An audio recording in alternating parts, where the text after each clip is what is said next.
pessoal, tudo bem com vocês? Espero que esteja tudo muito bem, todos com bastante saúde. Para quem ainda não me conhece, eu sou a professora Fabiola Cruz. Eu atuo na educação de jovens e adultos. Para deixar essa aula mais inclusiva, deixa eu me descrever para vocês.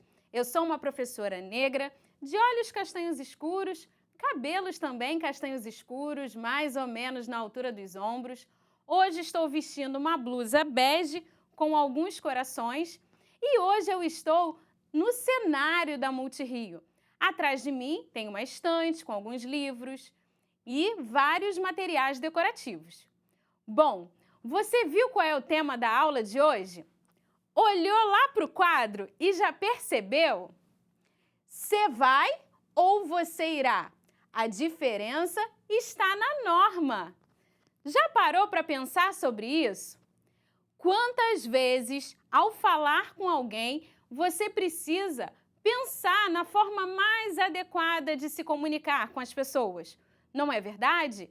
Esse é o assunto da nossa aula. Bom, o nosso país é muito grande. Existe uma diversidade linguística muito grande. Como é que você chama aquele pãozinho que você compra na padaria de manhã, por exemplo? Tem gente que chama de cacetinho, em outros lugares do país, mais para o sul. Tem gente que chama de pão francês, pão de sal. Não é verdade?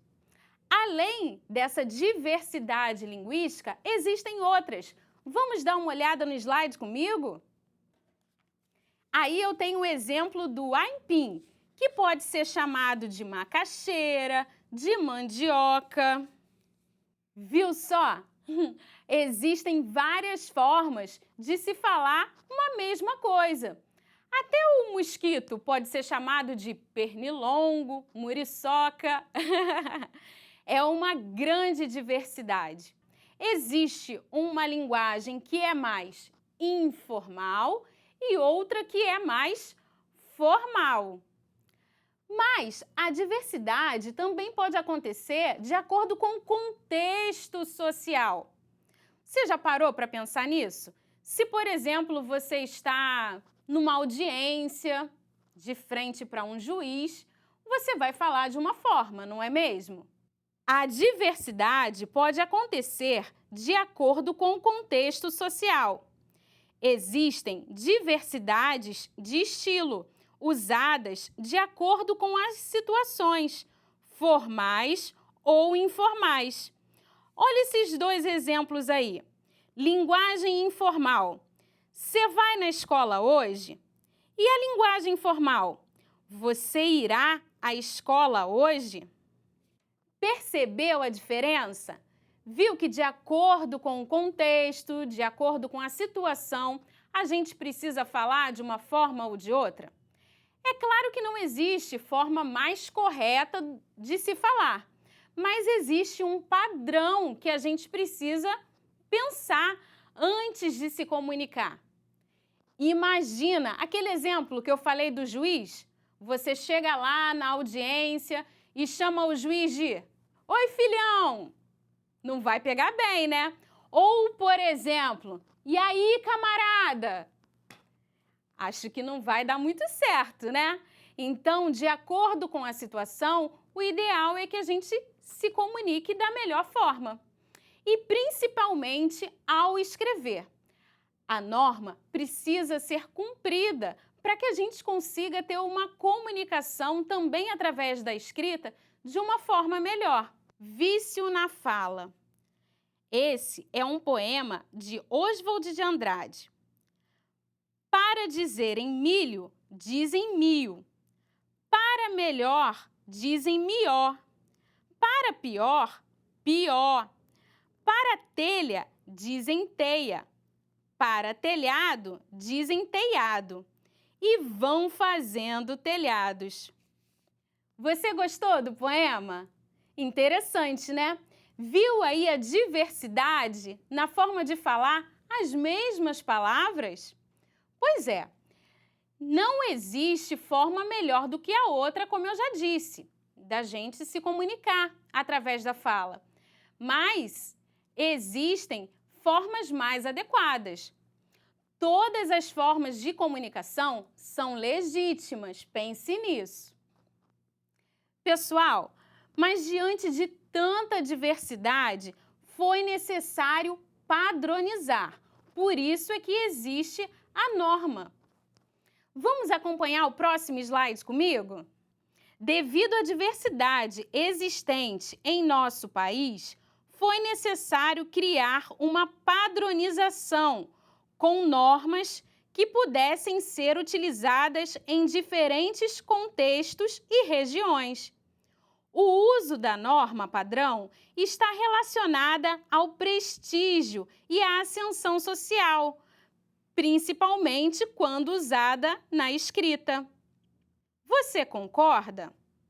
Essa afirmação pode ser até contestada por algumas pessoas, mas eu tenho certeza que você vai concordar com o meu exemplo. Dá para ir à praia usando terno, gravata, salto alto? E aí?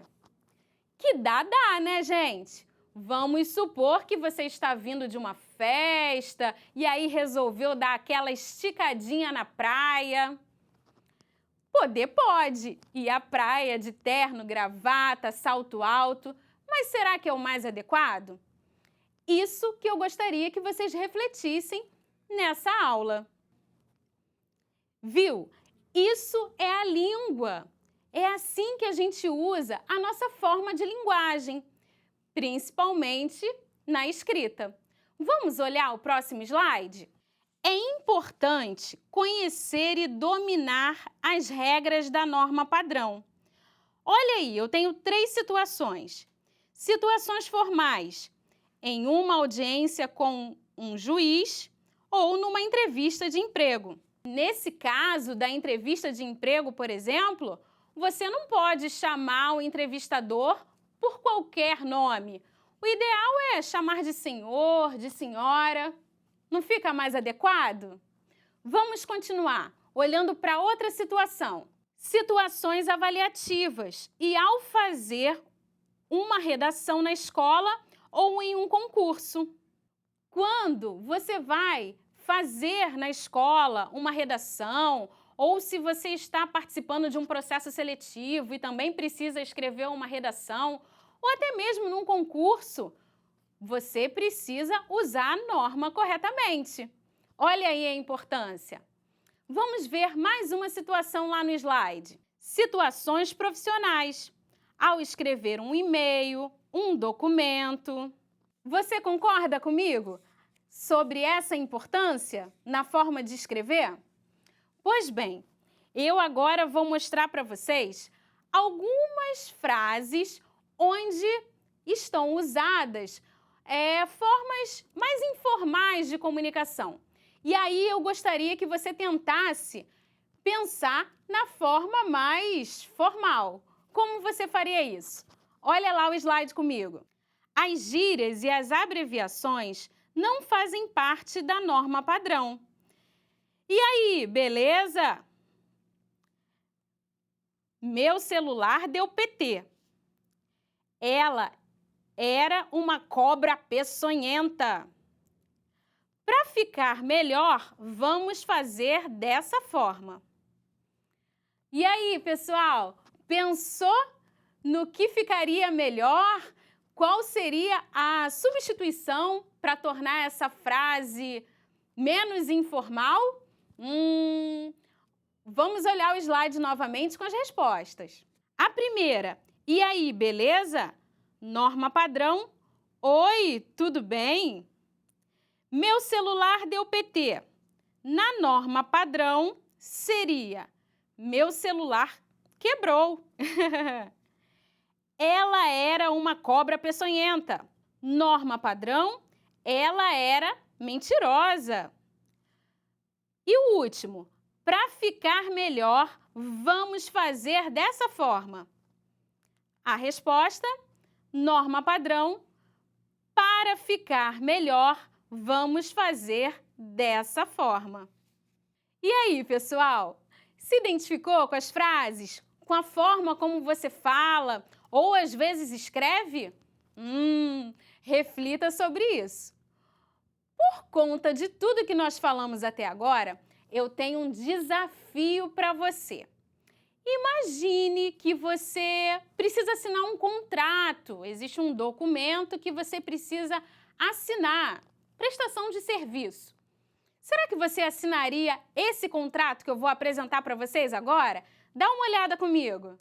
Vamos imaginar que você precise assinar um contrato com a seguinte redação: pela prestação de serviços, tu, que é contratante, vai pagar para a contratada pelo período de vigência do contrato a bagatela mensal de R$ 100, mediante apresentação de nota fiscal com a descrição assessoria comercial para busca de oportunidades de negócios de serviços.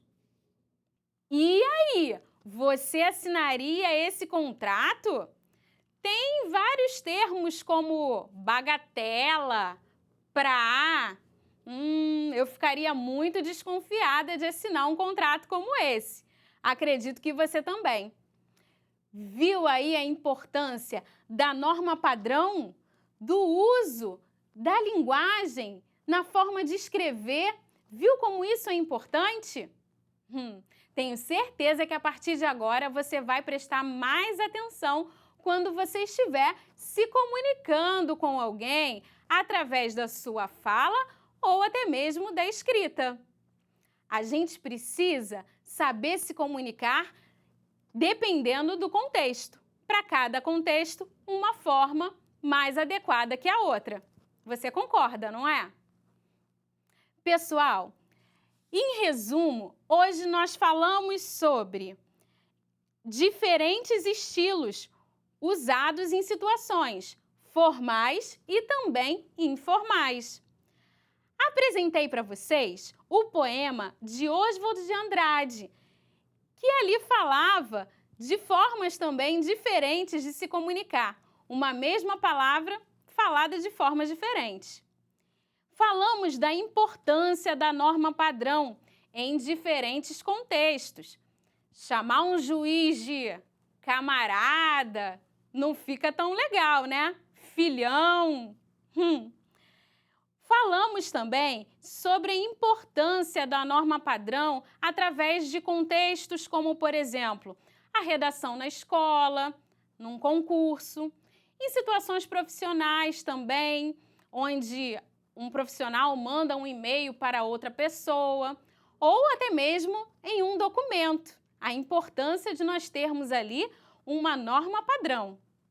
E também substituímos gírias e abreviações pela norma padrão. Não foi isso? Gostaram das atividades que vocês fizeram comigo aqui? Eu espero que você tenha gostado muito da aula de hoje, que você aproveite tudo que nós falamos. Converse também com seu professor, com certeza ele trará mais dicas importantes sobre esse assunto. E para finalizar, a gente se vê em breve. Opa! Nós nos veremos em breve, né, pessoal? É isso. Eu fico por aqui e até a próxima aula. Um beijo no coração de vocês!